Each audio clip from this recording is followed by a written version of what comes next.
Good evening. It's great to see a nice crowd here tonight. First, a couple of things. It's been a long day.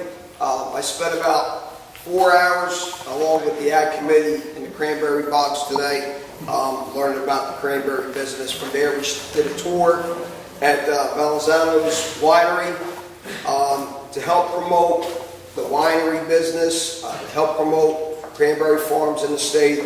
Went to a retirement dinner, handed out accommodation, and shot here. It's been a long day, the voice is going, but I'll try to do the best I can. First thing, Frank said he thinks that they have a friend in the legislature. I have to correct on it. You do have a friend in the legislature. I am a gun owner. I own 5 guns, 4 handguns, a shotgun. I'm a member of NRA, member of Cumberland Rifle Range, but I might have to join here before I leave tonight. We would love it. I must have rode by this road and this facility 100 times, from when it was just gravel pits in the back into the facility it is today. It's a remarkable building. Frank hit on a lot of very important key issues. Number one is to get involved. And the only way we know if there is something in the legislature, you got to remember there's 120 legislators. There's 80 assemblymen and ladies and 40 senators. There's bills being introduced on a daily basis by all the legislators. There's a lot of bills flowing through the process. If we're not made aware of bills that are going to affect you, we have no idea until they get to committee and they're posted. With the Linda Stender bill, we didn't know about that until about 4 days prior to that bill going to committee. There's no way of us knowing as legislators going through that list every day. We'd be in front of the computer for about 10 hours a day. So we depend on the groups who are affected by certain legislation. As you said, NJEA, individuals like yourself, police unions, fire unions. We depend on you to keep us informed as firearm owners. Second key issue, he said, NJEA is the biggest and strongest union probably in the whole country. And why? Because they are organized together. Now, when we hear bills, if it affects you individuals who just target shoot or keep a firearm for protection, you're the only ones that we hear from. If it affects a farming issue, like some of the hunting bills that I had passed, the perimeter on bow hunting, that was one of our bills that we had passed in the legislature. We only hear from those individuals that hunt. So if we get the people who own a firearm for protection, own a firearm as a hobby to shoot, or they're a hunter, and you link all 3 of those groups together, you're huge. You're very big in numbers. And that's what we have to try to achieve, because you got to remember, numbers make a difference. Numbers are voters. Legislators don't get reelected unless they have voters behind them. You are those voters. Now, when I got into the legislature, the key issue I would say within Trenton is firearms have a bad name. On our side, there's a good side and there's a bad side. Bad side are the bad individuals who misuse a firearm, and those who know how to use a firearm for the right reasons. We don't have that interpretation in Trenton. When you hear about someone being killed, whether it's a resident or it's a police officer, whoever it may be, the first thing the legislature wants to do is put a gun bill in. And it happens all the time. Talked about Autumn. If those 2 teens that killed Autumn this week used a firearm, and I don't care what they used, whether it was a 22, a 38, a 357, no matter what it was, somebody would have put a bill in that would have had to do with either a team having access to a firearm or the firearm itself. They're always blaming the firearms and not the individuals behind them. It's very difficult to stop a bill when it gets introduced in the legislature that gives the legislators themselves a good feeling that they're doing something good that's going to protect the people in the state of New Jersey. Very hard for me, as not only as a gun owner, but as a legislator, and these gentlemen heard when I testified in front of Linda Stender when she put her bill up, that we're sending the wrong message. The only way we're going to change that direction in the state of New Jersey is to go out and educate the public, your neighbors, everyone else, about the good side of having a firearm. Let them know about the cases where innocent people have broken into their homes with the intention not only to rob, but to murder them before they leave. And where that individual was able to save their life because of a firearm.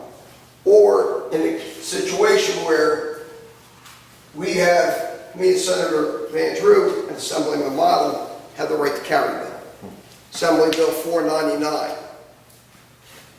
If an individual knows the state of New Jersey has a right to carry, and I'm a criminal, and I'm walking down the street and I tell this to people who come up and start cursing at me because I put this bill in. Someone's going down the street with the intention of raping someone. They may think twice whether somebody down the block is carrying. If somebody wants to come and mug me if I'm coming out of the shopping mall with my girlfriend, they're going to think twice. Is this guy carrying? I believe it's going to change the culture, and it has been proven in states that have the right to carry.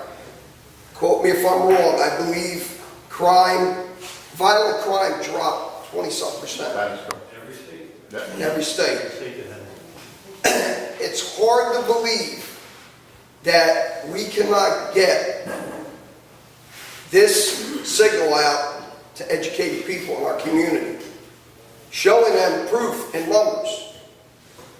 Because all these years in the state of New Jersey, they have done bills that have a negative effect on guns and gotten people to believe that guns are just dangerous and the wrong things to have. We have to change that outlook. Not only us as legislators, but you as gun owners. And it's going to take a lot of work. It's going to take numbers. It's going to take caucuses, meeting with legislators. And Frank's right. You have to get involved. And I have to tell you, I'm in District 1. Yep. What? Even out of the spigot when it comes fine. No, I get your problem. As a legislator in District 1, and I cover Cape May, Cumberland, a small portion of Atlantic, a lot of the emails that I get about gun bills are all from North Jersey. Yep, always. Always from North Jersey. Good. Defending guns. Nothing from down here. And it seems like the only time I get the emails, it's a hunting bill.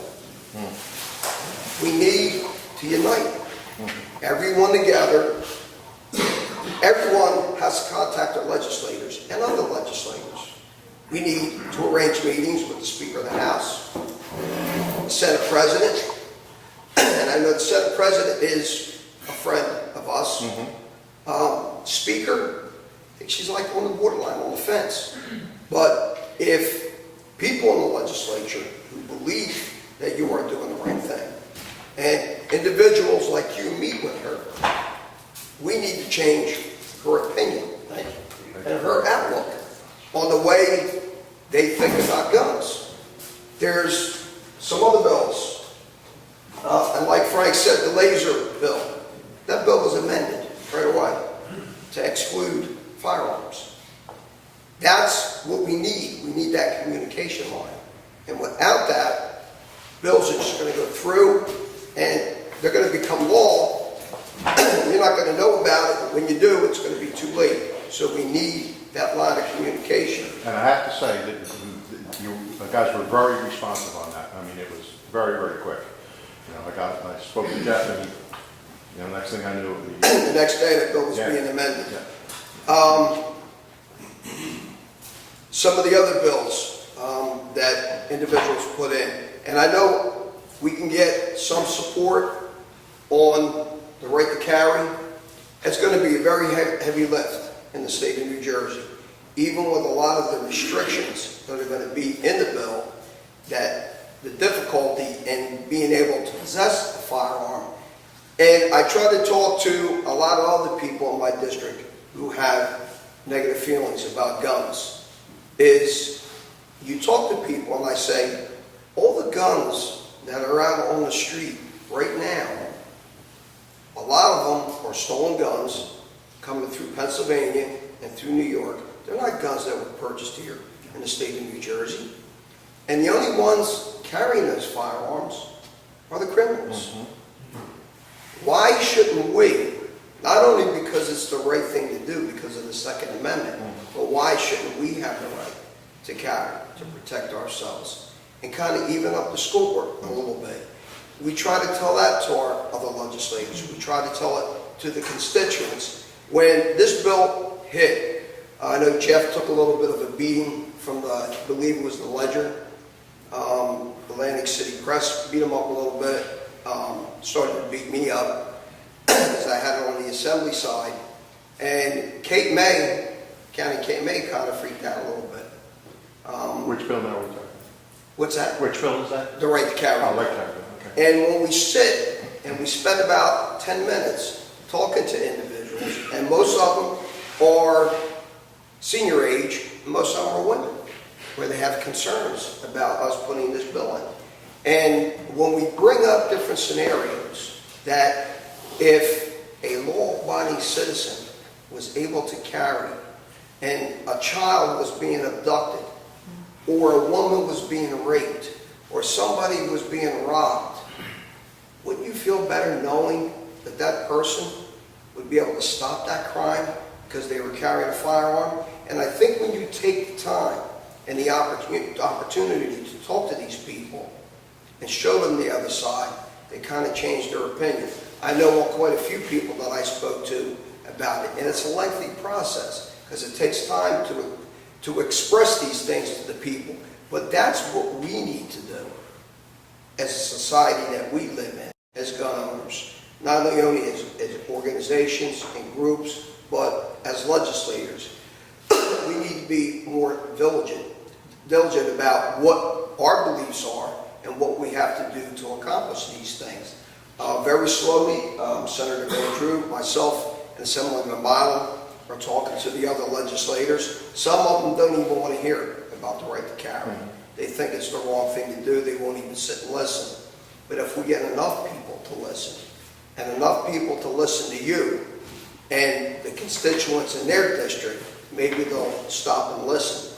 But this is something that we need to do as a group banded together.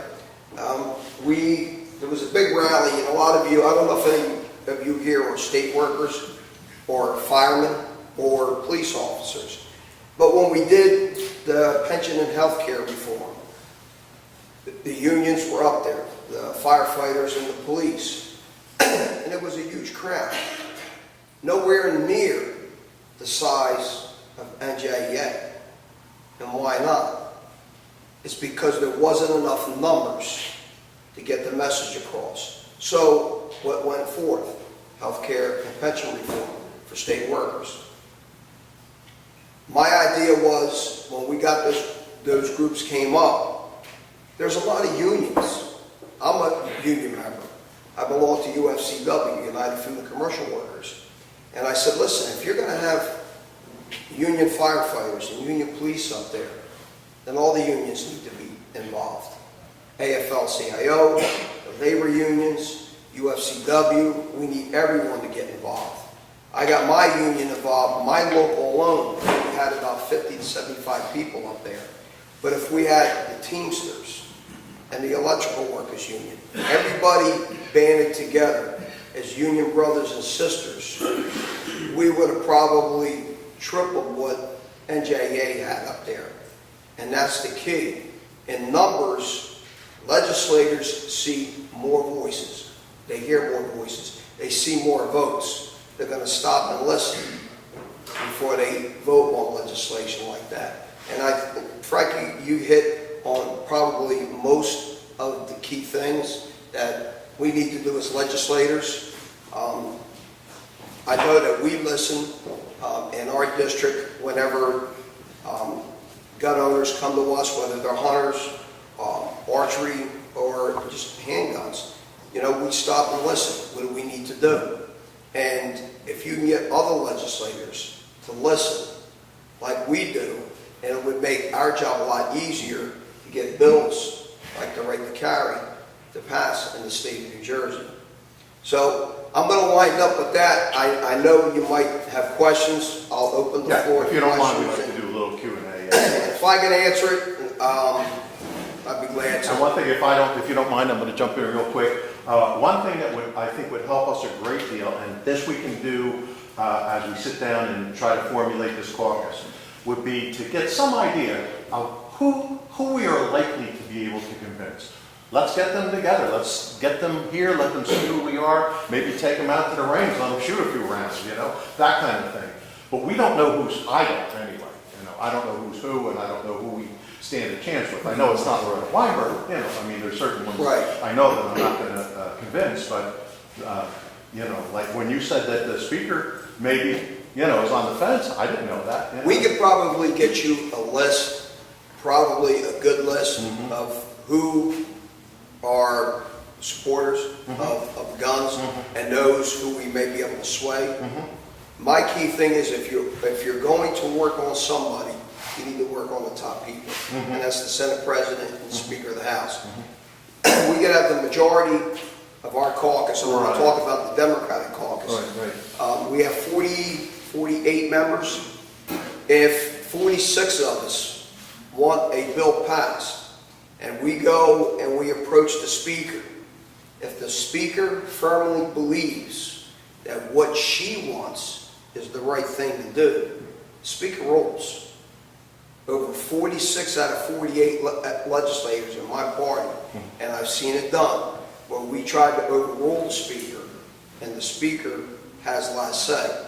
So if we can work on the legislators, but make sure that we concentrate on the speaker. I don't think we're going to have a problem with Senator Sweeney. No, he's very, very supportive of hunting, gun owners, and everything else. I believe that we need to work on the speaker, and I can do that with you. Terrific. We can get you a list of the legislators that we feel that will be supportive, and then go from there. Okay. But we need to do is we need to educate the other legislators who are totally on the other side of the fence and try to bring them on our side. Thank you. That would be a great start. We can do that. Somebody in the back had their hand up? Yes. What's the status of the carry bill right now? Right now, it is sitting in Public Law Safety Committee. I've spoke to Chairman Maynard a couple of times and says he wants to sit down, talk to the speaker. We post bills as chairman in our committees. Assemblyman Maynard this is his first year as chairman of Public Law and Safety. I was vice chair I've been vice chair probably 4 or 5 years and was taken down a notch because I'm so pro-gun. That whenever gun bills came up, I was voting no, just kind of pissing them off. But I spoke to Assemblyman Maynard. He is an ex-cop. I believe that he knows the bills that we're trying to get put forward that are for gun owners are the right thing to do. The bills that come up that are negative against gun owners, I believe sometimes he puts up because he has to.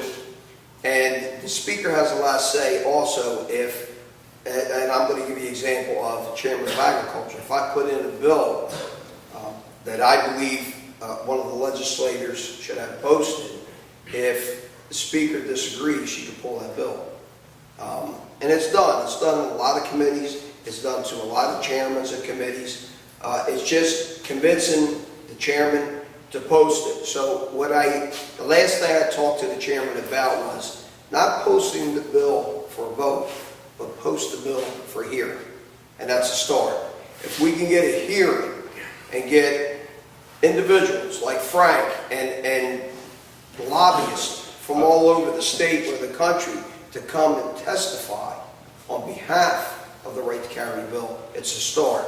So when we do post the bill, they already have an education, they're already aware of the bill, what's going on, and we'll have kind of a feel where we're going to be able to go from now. But that's what we're waiting for right now is the Assemblyman to post this for a hearing.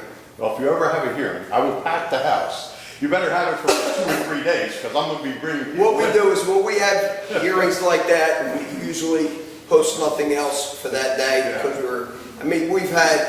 we've had hearings on bills that have lasted 8-9 hours, and the chairman finally has said, it's time to go home. But I think that's a great start on this bill. Okay. Thank you. Yes, Walt. Steve Nelson. Any movement on Castle Doctrine in New Jersey, similar to Pennsylvania? Now fill me in on that. Okay. Where it's at in Pennsylvania.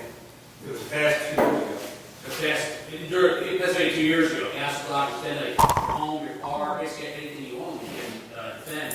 Where New Jersey, it's basically retreat. That I have no idea where that's at right now.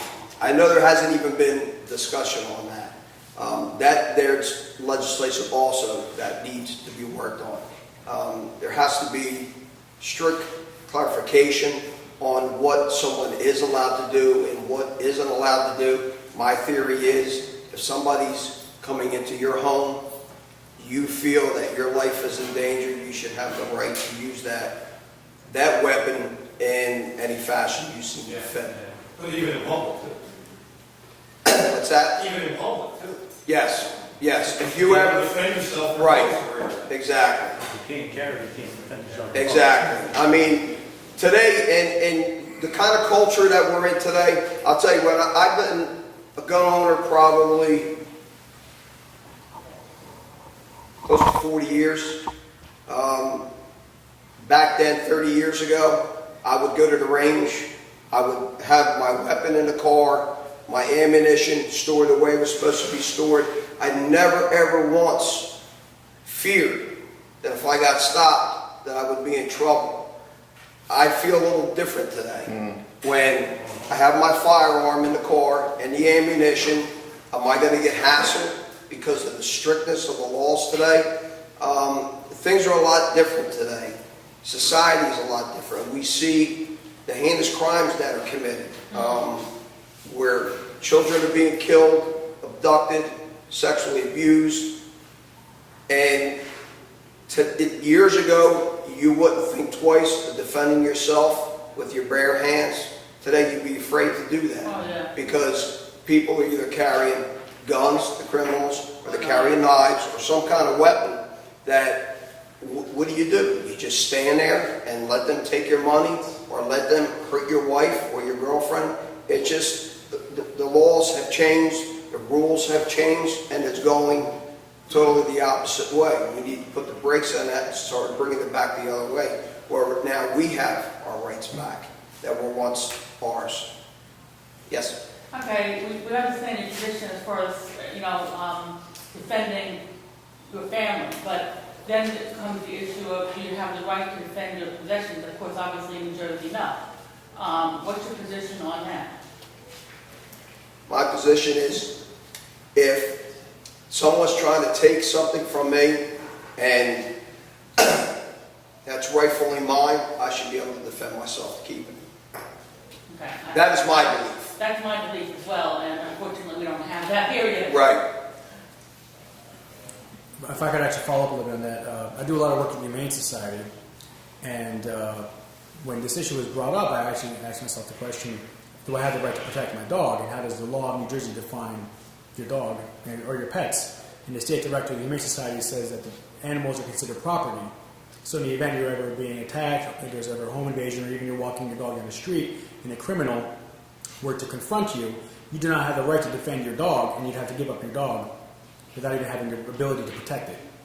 So, that's another whole issue is, let's say there was a home invasion, I have to flee my home. I don't have the ability to go back and retrieve my dog in the event that the person ever wanted to hurt my dog. So Here's my theory on legislation, and you kind of learn it. I'll be going into my 8th year, my 4th term. When you're fighting for legislation, and you're fighting for something that's huge, that means a lot to a lot of people. It's a long process from the beginning to the end, from the time that bill starts until it's signed by the governor. Probably 95% of the time, the bill that you originally wanted, you don't get at the end. It changes along the way. It's called amendments. My theory is, if we can get the right to carry, we start with that. Once that's passed and signed into law, then we start going towards the bills on now, do I have the right to protect property that I'm carrying on me if I'm walking from the store to my car? Do I have the right to protect my animal that I'm walking down the street to go to the bathroom from my house around the block and back? They're the things that we're going to need to either amend and put in the bill, the right to carry once it's passed, or as separate bills. But I always say, if you can't get the whole pie in one shot, then start with half a pie or 3/4 of a pie, and then work on getting the rest of it. Yes? Thank you for the offer to get us the Assemblyman at our meeting and sort of. The question is, what's the best way to approach those folks and get them engaged? Many ways. Letters, phone calls, email, all three. The more of a pain in the ass you make yourself to the legislator, I'll go in my office someday on a certain day. Well, every day I go in my office, I check my email. I'll go on there certain days and I'll just scroll, and there'll be hundreds and hundreds of email about a certain bill. And they're from people from all over the state. Gun bill. I'll get 200-300 a day, mostly from North Jersey people, Trenton North, but you'll get pounded. And you'll have people that emailed you, call you on the phone. Listen, my name's such and such. I'm not in your district, but I know you sit on the Public Law and Safety Committee. You have a couple minutes, you can talk to me. Write them letters. The more of a pain in the ass you make yourself to a legislator, the more they're going to listen. How about taking meetings? Will you take meetings from individuals? Well, do we? Yeah. Oh, all the time. You call my office, or Senator Van Drew, Assemblyman Michael's office, we never ever refuse to meet with constituents. There are legislators that do not meet with constituents. Anyone that calls our office and wants to meet with us, no matter what the reason is, we meet with them. Thank you. You're welcome. Yes, sir. So I understand you read your own emails. Yes. Is that typical of assembly persons? No, usually they have their staff members do it. I do it because it doesn't take that much time. I go to my office every day. Some days it's a half hour, some days I'm there for 4 hours, depending on meetings, phone calls, excessive amount of emails. A lot of the emails are addressed, they're looked at by our chief of staff first. Some of them are individuals who are looking for help. They're not eligible for Social Security. They can't get their unemployment check. It's a senior citizen that can't get their driver's license because they don't have enough points. Somebody's having problems getting a permit. So our chief of staff will diverse those emails out to staff members, and they're all addressed. Every email is addressed. But I go through the list in case there's anything that's personal to me, anything that's has to do with any of my committees, the 3 committees that I sit on, but yes, I read my email every day. And I don't even have to go to the office because I can get it on my iPhone. That's the way to do it, yep. Yes. Specifically about the exemption of the laser pointer amendment. I heard Frank before, maybe with you, correct me if I'm wrong, but the amendment was if it was a fix to a firearm. And I was wondering if maybe it wouldn't be better, that's correct on my part, that it could be worded as a firearm accessory. Because if the exemption is only a fix to a firearm, I can see a situation where you buy something next door, you're driving home, you get stopped, oh, we thought a fix to a firearm is contraband, we're taking it. That information, I believe it doesn't say affixed to a firearm. I'm not sure because I can't remember. I remember reading the amendment. I think it says can be affixed. I think that's the wording, but I'll double check that now. If it's just a fix, That makes sense what that you're leaves a saying. big hole for confiscation. Yeah, if you're buying it, you're transporting it, you know, it's not actually on your firearm because you bought it and you're Right. going home, is that a, you know, yeah, we can look into that. We'll look into that. And if it needs to be tweaked, we can always tweak it. Yeah. Yes, sir. If I could get back to Carl's question real quick. And over here, you mentioned that not every assembly person reads their own email. Me, for instance, I live 10 minutes away. I'm not necessarily in your district. So for those assembly people who have staff members reading their email, is there still value in someone like me emailing an assembly person who's not, they're not in my district? Is that going to get weight as well, or is the staff member going to say, well, we got this email, but he's not one of your constituents, and so... So you're saying if you emailed me, would it make a difference? Or if you emailed your legislator and he doesn't read it? Well, as far as I'm concerned, everyone here should email every assembly person in the entire state. But what I'm saying is if, not you specifically, but if someone else who has a staff member who goes through the emails, logs in one day and sees 400 emails, is that person going to go through and only pick the 5 people that that assembly person necessarily represents and disregard the other 396? I would say yes, they do. They'll let their legislator know they got a massive email from gun owners, and what they'll do is they'll pick out the ones in their district, and they'll either send them out an email back, or what we do is a lot of times in our office, and I would say we do this probably a large number of times. If it's a big issue, say like this, and we get a massive amount of emails, that a lot of times we'll send letters out and have both the senator, someone, the model, and my name on it, with a letter saying where we stand on that issue, and we'll mail them a letter. Yeah, we get this a lot. But I guess what I'm saying then, and I'm kind of half directing this to Frank as well, if something comes out, as the Second Amendment Society of New Jersey, should we be more diligent in making sure that we're speaking directly to our representatives as opposed to just blasting out? No, send it to all your legislators, because if you're addressing an issue to me, you're my constituent in my district, you should let all the other legislators know. Because if you're just letting me know, well, it has an impact, but not like if the whole legislature is notified. So you actually recommend that we send it out to everyone individually? Everyone. Okay. Everyone. Senate President, Speaker of the House, all the legislators, both Republican and Democrat. And I'd add one other thing to that. You know, all of these bills come out of some committee or another. So, you know, even though we may not be in that district, that bill affects the entire state, right? In most cases. Yes.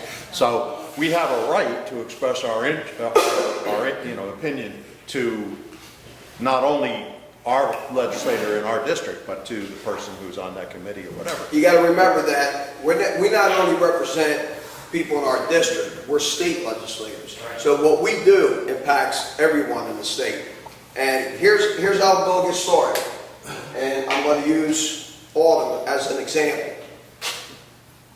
When the information started coming out on this, you hear it on the radio, You wait probably 24 hours and you'll see it on the major networks. What's the quickest and the most used asset of information today? Okay, Facebook. Right. Within a matter of minutes, it can reach hundreds of thousands of people all over the country, because that's what Facebook is. If they put out a massive text on Facebook, it goes all over. Because of Autumn's situation, I have a legislation drafted that would require social media networks, as Twitter, Facebook, whenever there is an amber alert or a silver alert, that they have to post this on their websites. That's where ideas come from, situations that happen. So you have, let me go back to a gun bill, 50 caliber. And I don't remember what happened or how it happened, but it involved 50 caliber. It wasn't, I even forget what it was, whether it was a murder or something like that. Within days, somebody had a bill introduced to ban 50 caliber in the state of New Jersey. Is that who it was? Yes, yeah. Reverend Weinberg? Yes, it was. If you walk out of here, And if you, and we did, you know, I was vice chair at the time, and I said, where do you ever hear of anybody being murdered, robbed, or a bank being robbed by somebody carrying 50 caliber? It just doesn't happen. But because of one situation happens, a legislator gets an idea that it's a good thing. And I'll tell you what, we had a hell of a battle on our hands with the 50 caliber. I called a load of shit from the majority leader and the Speaker of the House, because as the vice chair of the Public Law and Safety Committee, I'm required to vote yes for the bill. And I did not. I voted no. That's how some of these ideas get started. And like you said, Senator Weinberg, she's totally out of my district. And until that bill hits and is introduced and comes to our committee, I have no idea about that bill. Unless you have people like Frank who watch these bills being introduced and notify us before it even gets to committee. And what we do, it's a lot easier to talk to that legislator and try to just have them drop the bill right at that point.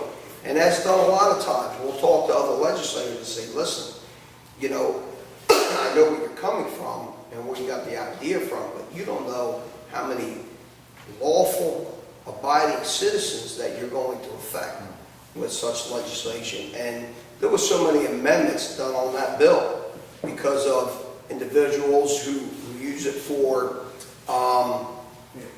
the antiques, the guys that do the recreation of Washington crossing the Delaware, Civil War, all that kind of stuff. So there was so many amendments made to that bill.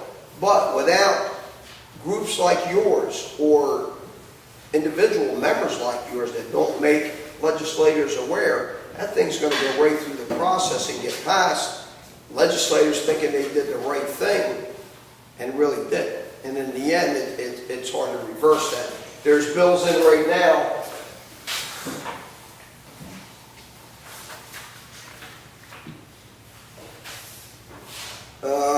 Allison McCoast repeals certain restrictions on future retail sales of handguns. There's John DeMaio clarifies that BB guns are not firearms. The repeal of the one handgun a month bill. These are the things that we need to address the Speaker of the House and the Chairman of the committee. Bills that were done in a hasty fashion that may need to be repealed.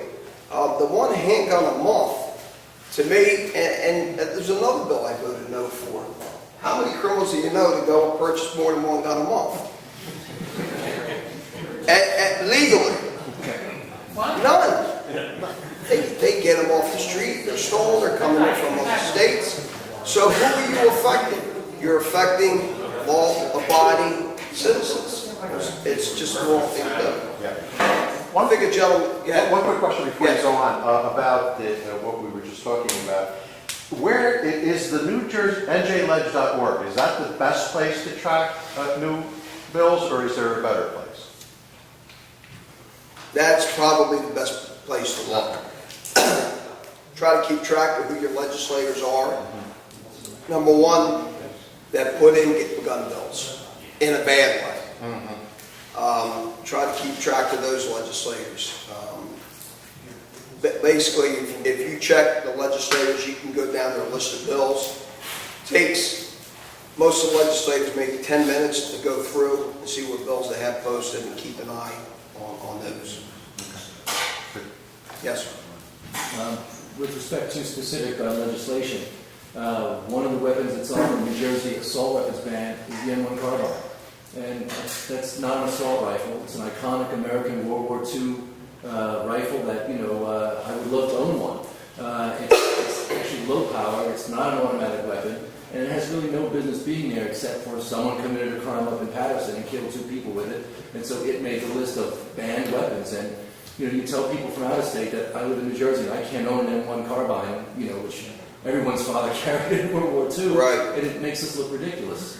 And it does. And what I always tell people when they come up with different guns that we use to kill people, I say guns don't kill people, people kill people. Can we ban those people? Make them. Can we ban it?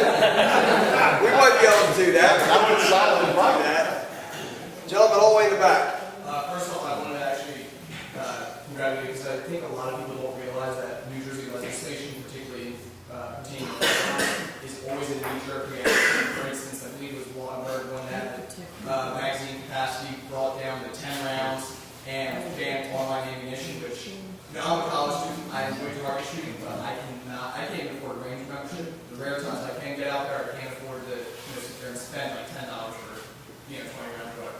But the other thing I want to know is when we write letters or write emails to our representatives, I know a lot of times people like to use form emails because of the fact it's a lot easier to sit there and think of your own stuff to say. But is it more effective to actually personally put your thoughts on paper or to use a form email? So I figure they just look at number and not stuff. That's what they do. When you see a massive email and you start opening them up, they're all the same.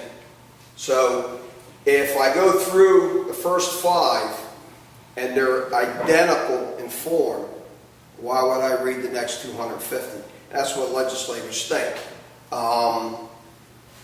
They're not going to pay attention to the other ones. If they're emailed from you personally with 1 or 2 sentences, one thing, and let me tell you this at this point, if you're going to email or write your legislator, don't type an email that's this long. Okay, Like this big. Get your point across. And make it impersonal. Because those emails will be opened and will be read. Okay, that's what I want. Yes. Yes, sir. Going back to concealed carry, Bill, you mentioned that we'd like to see passed. What is the fastest way for us to get them, get concealed carry, to get that hearing? How do we influence that process and get that hearing? And how do we get those other bills into committee and then out for a vote? If there's any bills that are gun related, that are going to affect you in a positive way, the first person you want to influence is the chairman of that committee. So we should start tomorrow and nag him until he can see? Yes. Assemblyman Charles Maynard.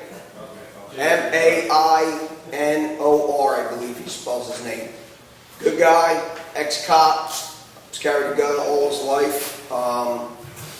If you could influence him to post the bill, the second person that you'd have to really work on would be the speaker, to make sure if she has concerns, and she has done that with some of my bills, whether it was posted in Public Law and Safety or another committee. I'll see it posted for a committee hearing, and I'll look a day or 2 later, and it's been pulled. And I'll call the chairman or I'll call the staff member and say, why was my bill pulled? even bills pulled from my committee that were my bills. And they would say, well, the speaker's got some issues. So the first thing I would do was call the speaker. Once I explained the legislation, she'd say, okay, well, we'll repost the bill. The speaker is a big responsibility. It's a huge undertaking. She doesn't have the time to dissect every bill that's in every committee. And if somebody comes to her and says, Assemblyman Albano has the right to carry bill up, we got some huge concerns, especially if it's an organization or a group. The first thing she'll do is pull the bill, so she'll have an opportunity, a chance to read over it. So the first thing you do is get the attention of the chairman and then the Speaker of the House. And the same thing on the Senate side. The chairman of the Public Law and Safety on that side, which is Don Norcross, and then Senate President to make sure that he posts the bill. Yes, sir. You know, I travel all over the country. I train all over the country, and I'm legal to carry most places around the country. And as I travel around the country, when you mention New Jersey, we are literally the joke of the United States. We are considered to be sitting here waving a green flag at all the criminals, saying, come to our state because no one will shoot back unless you come across the police officer. In speaking to our law enforcement people, they're the first ones to admit they cannot prevent crime. Their sole job is to clean up the mess after the fact.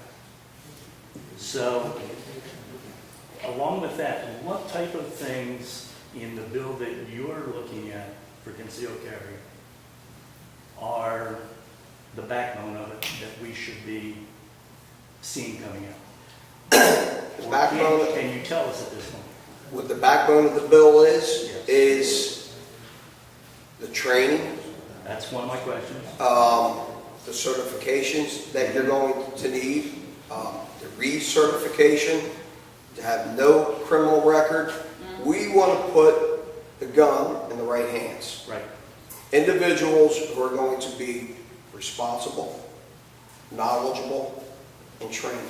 Not only on the shooting range, which will get membership here, but also on the safety of the firearm. So there's strict things that go along with the bill. We're not just saying here, we're going to hand out permits for anybody that wants to carry. Well, being involved in so many states as I am, I do see states where that is a little bit too lenient. And I don't mind the fact that there are certain requirements. I think they should be logical, but we need to get it done, and we need to get it done soon. And also, in speaking recently to the historian who did all the background work for the Heller case, we are, at this point, the only state in the United States, according to him, who does not have anything in our Constitution that equates to the Second Amendment. We're not the only. That's not true. That I wouldn't know. This was just We're not the only. No, there are other states, but yeah, that's a shame that we don't have. And you got to remember, New Jersey And is, we're one of the original 13. we're the worst state Oh, yeah. because of the most strictest gun laws Yes. in the country. And what's happening here tonight should have happened 20 Yes. 20 years I ago. agree completely. And we wouldn't be fighting to get things back. What we're trying to do right now is just put the brakes on things and then start tending to go back. Yeah, because right now, the only one that has any rights in the state is the criminal. Right. So out of consideration for the Assemblyman's time and voice, because I know he had a long day today, let's limit it to 2 more questions. How's that sound? That's good. I'll let you pick them so they don't holler. Yes. With regard to keeping an eye on the bills that are posted, and you gave us that NJ Lake's got to work, right? Correct. So when the bills are posted, are they single issue bills, or do they piggyback all kinds of nonsense on there like the feds do? No. The best, to save yourself time and energy, if you're going to go on njledge.org and look, usually if it's a gun bill, 99.9% of the time is going to be in public law and safety. So basically, if you look on that committee, you'll see the bills that are posted. If you want to catch them as soon as they're introduced, then you got to go by legislator to see who's introducing what. But for bill, once it gets posted in a committee, it's going to be heard. It will be on that website, on that when that committee's having a hearing. And so the legislators that are friendly, we might hear who they are. Are we also going to hear legislators that are not friendly? I'd like to know who they are as well. Well, put it this way: if I give you a list of the legislators that are friendly, figure the rest of them you got to work on. All right, Josh, you can have the last question. Thank you for coming. I just have one more related to the concealed carry. You had mentioned about training and recertifying and everything like that. Is that something that you're putting into legislation because you feel that's the only way to get passed? And the reason why I ask that is because without getting into a huge constitutional argument, I mean, the Second Amendment says nothing about us needing to get certified or take training in order to keep and bear arms. To answer your question, I believe it's both. I believe it's something that both the senator and myself believe it's the right thing to do. I don't know if I want somebody, even though they're a law-abiding citizen, I don't know if I would want them to have the right to carry if they don't know how to shoot the gun, haven't had proper training in how to shoot it, or proper training in how to handle the gun safely. What we have to do is, once we get the chairman's attention and the speaker's attention, she may say, the bill's too weak. I want things added to make it more difficult, more safer, or whatever it may be. And what we'll do, if that's the only way to get this bill posted, then that's what we'll do. Otherwise, we're going to end up with nothing. And somebody will be talking to your children 20 years later from now saying, and what we have to, like I was telling you before about the piece of pie. You start out with a whole pie, and if pieces start getting taken out of that, then we have to accept that. But it's better to get 3/4 of a pie than end up with nothing. And that's the way the process works. And the speaker's the one that will set the rules, the standards. She may let a hearing happen or the bill be posted in the committee and be voted on. But their amendments are added to a bill from the time it started until it passes the whole assembly or the whole Senate. So it's a process along the way. But I appreciate your honesty. Thank you. Yeah, at this point, I'd like to thank Assemblyman Albano for coming and speaking with us.